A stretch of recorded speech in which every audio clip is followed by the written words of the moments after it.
Welcome back. I haven't reported in the last 2 weeks of the passing of Robert Pastor.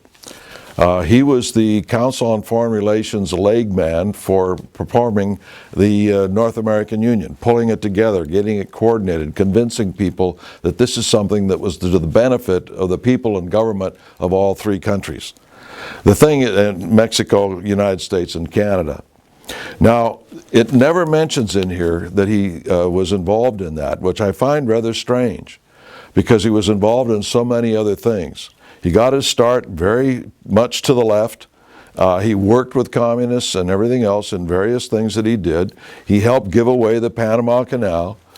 He tried to help form an election reform system in the United States, all sorts of things, but never the most important thing that he worked on in his life and the last years that he gave of his life was towards this North American Union. No mention. Interestingly enough, there are Republicans who cooperated with him on this, and we'll get more into that in a moment. But the thing is that what we see in the way of the free trade agenda is something that will destroy the Constitution and independence of the American people if you read these agreements.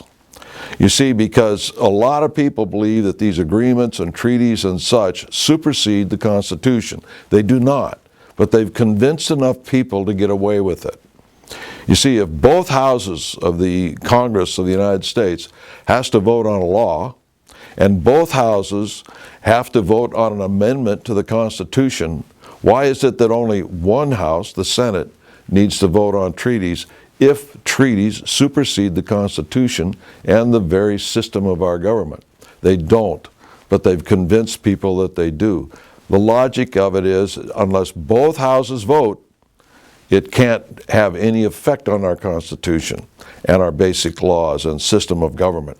So that's very interesting in light of the fact that they require both houses to vote on these agreements and what they're calling now partnerships within the free trade agenda, because the Constitution mandates that Congress, that's both houses, Congress regulate commerce.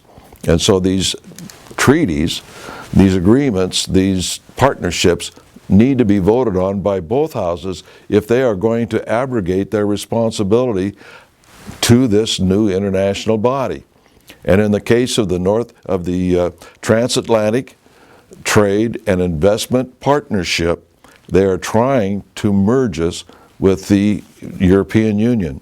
They're trying to leapfrog the program of Robert Pastor of uniting North America into actually uniting at the Atlantic nations, at least the North Atlantic nations. You know, you cannot support this and at the same time say you support the Constitution of the United States, because one negates the other. These free trade agreements negate portions, if not all, of the Constitution of the United States. I've already iterated on one, and that is it negates the mandate of the Constitution for the Congress, both houses, to regulate commerce.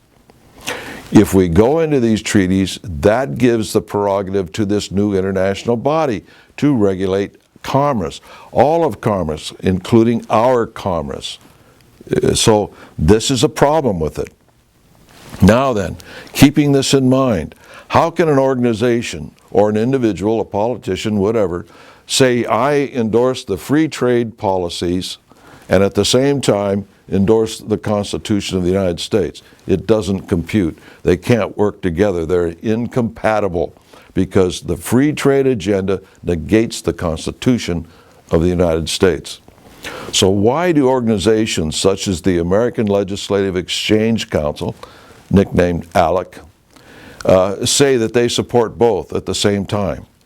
Because on one hand, they say, we support the free trade agenda, we want the TTP and the TTIP, the initials of these various partnerships under negotiation.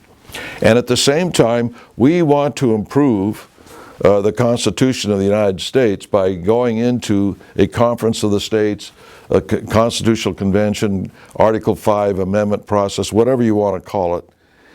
They don't compute. They can't compute. They don't work together. The free trade program will negate the constitutional program because we will have lost the Constitution to an international body. So you can't say you stand for free trade and improving the government constitutionally in the United States because we will have lost our independence. We won't have any say-so over it. But we see this happening in a number of areas. And a lot of good people are for the Article 5 amendment process.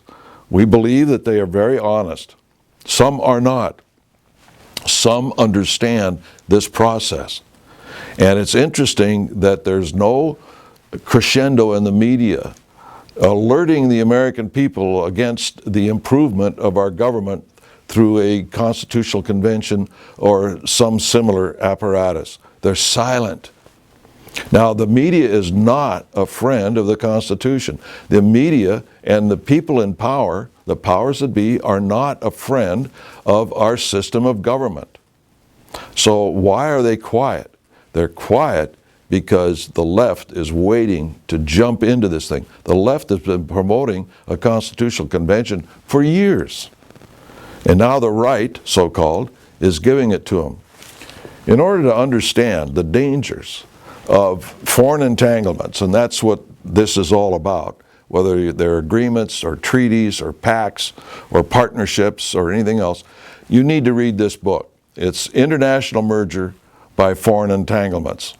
Now, with blatant commercialism, I wrote it.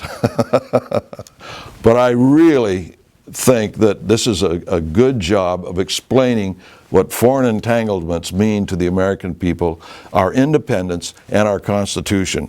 It's been edited by 3 or 4 other people, so they improved vastly on what I wrote.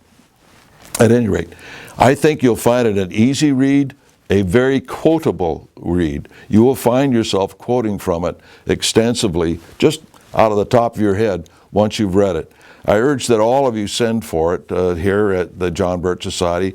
Costs $9.95 and quantity prices less. But you really do need to read this book to get a thorough understanding of the depth and breadth of foreign entanglements and what it's doing to the American people, our economy, and our government, and our Constitution.